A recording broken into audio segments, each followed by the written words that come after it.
Hello दोस्तों, नमस्कार। स्वागत है आप सभी का आपके प्यारे चैनल नर्सिंग के जुनून पर। दोस्तों, जिस घड़ी का आपको इंतजार था वो घड़ी आ गई है। बहुत ही बड़ा अपडेट, सीएचओ राजस्थान की वैकेंसी आ चुकी है दोस्तों। और टोटल नंबर ऑफ पोस्ट हैं 3531 पोस्ट। जी हाँ दोस्तों, लगभग 3500 की वैकेंसी आई है। राजस्थान कर्मचारी चयन बोर्ड इसका एग्जाम लेगा दोस्तों। सीएचओ वैकेंसी 2022 की आ चुकी है और इसके जो फॉर्म भराने का तारीख है वो 8/11/2022 से 7/12/2022 तक चलेगा दोस्तों। तो बहुत ही बड़ा अपडेट आपके सामने यहाँ पे दिखाई दे रहा होगा। और राजस्थान संविदा भर्ती नियम 2022 के अंतर्गत राष्ट्रीय स्वास्थ्य मिशन के लिए 3531 जिसमें कि गैर अनुसूचित का रहेगा।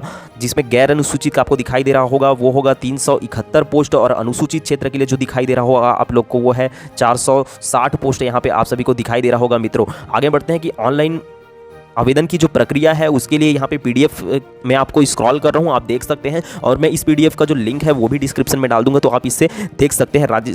ऑनलाइन आवेदन करने के लिए अभ्यर्थियों को बोर्ड के ऑनलाइन पोर्टल जो सामने लिखा हुआ है दोस्तों उस पर जा सकते हैं आप। और इसके माध्यम से आप 1 बाय 1 करते हुए, एक एक करते हुए आप आगे बढ़ सकते हैं अपने फॉर्म को भरने के लिए। लेकिन जो स्पेसिफिक और बड़ी चीज़ें हैं उनके बारे में मैं आपको अपडेट दूंगा दोस्तों। तो वो है कि आवेदन का जो फीस होगा दोस्तों वो कितना होगा। तो देख सकते हैं हम लोग यहाँ पे बोला जा रहा है कि जो सामान्य वर्ग और जो क्रीमी लेयर है, ठीक है, ओबीसी में, उनके लिए 450 रुपये यहाँ पे बोला जा रहा है, ठीक है। और जो राजस्थान के ही अन्य पिछड़ा वर्ग है, आर्थिक रूप से कमजोर अर्थात नॉन क्रीमी लेयर है, उनके लिए 350 रुपये यहाँ पे फीस रखा गया है। और ठीक है, जो एसटी या एससी कैटेगरी से आते हैं उनके लिए यहाँ पे 250 का जो फीस है मित्रों वो रखा गया है। तो आपको ये फीस से रिलेटेड आप अपडेट है। और जिनकी भी आय जो है वो है 2.5 लाख से कम है दोस्तों, तो उसके लिए भी 250 रुपये का ही मात्र यहाँ पे फीस रखा हो गया है दोस्तों। तो ये है फीस से रिलेटेड कुछ अपडेट। आगे हम बढ़ते हैं कि यहाँ पे देखते हैं कि यहाँ पे रिजर्वेशन कितना कितना मिलने वाला है, कितना पोस्ट है। तो दोस्तों बता दूं कि गैर अनुसूचित क्षेत्र के लिए 3071 पोस्ट है, ठीक है, जिसमें सामान्य के लिए भी यहाँ पे पोस्ट दिख रहा है, ठीक है। सामान्य महिला के लिए यहाँ पे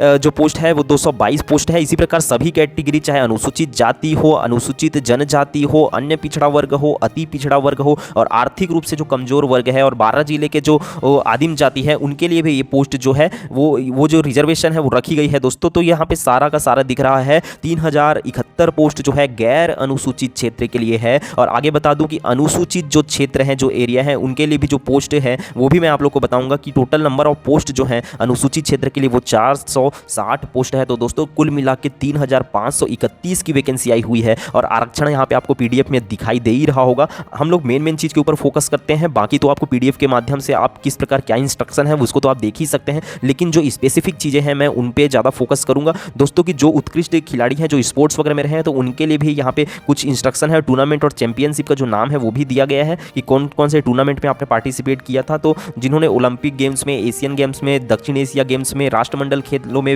विश्व कप या विश्व चैंपियनशिप में इत्यादि जो गेम है उसमें जिन्होंने पार्टिसिपेट किया था दोस्तों, तो उसमें भी यहाँ पे कुछ आप लोग को बोनस मिल जाएगा, ठीक है। आगे हम बढ़ते हैं कि यहाँ पे आप देख रहे हैं पीडीएफ में यहाँ पे है जो दिव्यांगजन और निःशक्त जिन के लिए जो है 4% का आरक्षण दिया है, जिसको लो विजन है या 1 leg cerebral palsy, leprosy cured, ठीक है, डॉर्फिज्म एंड एसिड अटैक वाले जो हैं उनके लिए भी यहाँ पे रिजर्वेशन का प्रावधान है दोस्तों, ठीक है। तो आगे हम बढ़ते हैं और देखते हैं कुछ स्पेसिफिक चीज़ों की। सर इसकी सैलरी कितनी होगी? सबसे इंपॉर्टेंट जो इसकी सैलरी होगी 25,000 रुपये प्रति महीना होगा। इस वैकेंसी के लिए जो सैलरी होगी यहाँ पे देख रहे हैं कि 25,000 रुपये प्रति महीना होगा। सर क्या बॉन्ड होगा इसमें? तो बिल्कुल यहाँ पे दिखाई दे रहा है, जैसा कि पीडीएफ बोल रहा है कि यहाँ पे बॉन्ड होगा। तो बॉन्ड कितने का होगा? तो यहाँ पे दिखाई दे रहा होगा कि भाई 5 लाख रुपए का बॉन्ड होगा। कितने साल के लिए? मिनिमम आपको 5 साल सर्विस देना है। अगर आपका सिलेक्शन एज अ सीएचओ हो जाता है तो आपको 5 साल का सर्विस देना इंपॉर्टेंट है, जरूरी है। अगर नहीं दे पाओगे तो यहाँ पे मैं बता दूं कि आपको 5 लाख का आपको क्या करना होगा, बॉन्ड साइन करना पड़ेगा।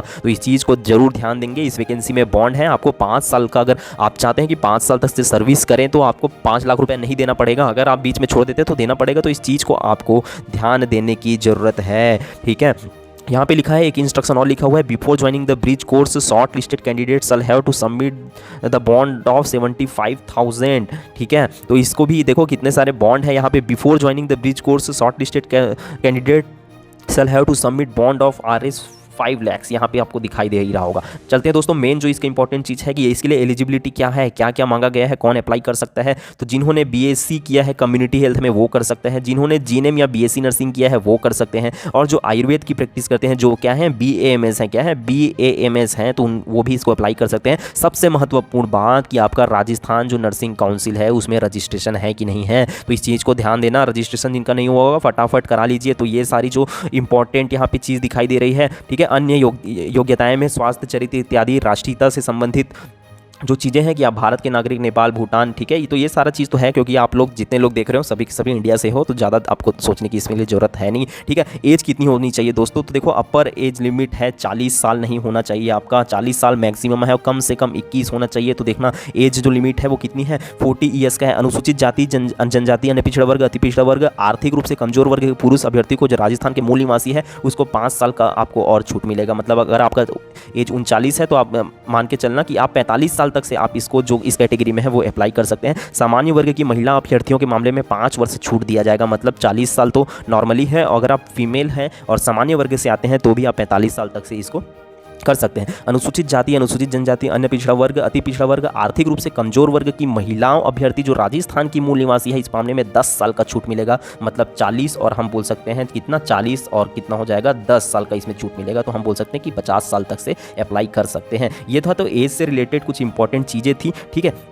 ध्यान देने वाली सबसे इंपॉर्टेंट बात, क्योंकि अब आपको तैयारी में लग जाना चाहिए कि परीक्षा का आयोजन कब होगा। बोल रहा है दोस्तों कि माह फरवरी 2023 को होगा। वेरी वेरी इंपॉर्टेंट, बहुत ही ध्यान देने वाली बात है कि फरवरी माह 2023 में इसका जो एग्ज़ाम है वो हो जाएगा। तो इसको आप बहुत ही ध्यान से रखिए, अपनी तैयारी एकदम फटाफट चालू कर दीजिए। आपको ज़्यादा सोचने के लिए अब टाइम है नहीं, ठीक है। तो इस बात को आपको ध्यान देना है। आगे मैं PDF स्क्रॉल कर रहा हूँ कि आवेदन कैसे भरे। तो दोस्तों आप अपने जो चॉइस सेंटर है इस पे जाके आप क्या कर सकते हैं, अपना फॉर्म भर सकते हैं और स्टेप बाय स्टेप आप इन चीज़ों को, इन सारे इंस्ट्रक्शन को, फोटोग्राफ कैसा होना चाहिए, इसका साइज़ कितना होना चाहिए, कितना MB का होना चाहिए, तो ये रिलेटेड बहुत सारी जो चीज़ें हैं वो आपको यहाँ पे दिखाई दे रहा होगा। इसको आप 1 बाय 1 करके धीरे धीरे आप स्क्रॉल करके पढ़ सकते हैं, या आपके पास जो PDF होगा उससे भी आप इसको देख सकते हैं। सबसे इंपॉर्टेंट ये चीज़ है दोस्तों कि आप सभी को इसको बहुत ही अच्छे से पढ़ना चाहिए। और सबसे बड़ा जो अपडेट मैं आपको बता रहा हूँ कि भाई परीक्षा कैसा होगा। देखो परीक्षा का स्कीम यहाँ पे मैं बता रहा हूँ कि परीक्षा का जो आयोजन है वो ऑफलाइन कराया जाएगा। कैसा कराया जाएगा भाई, ऑफलाइन कराया जाएगा, ठीक है। ऑफलाइन होगा यहाँ पे,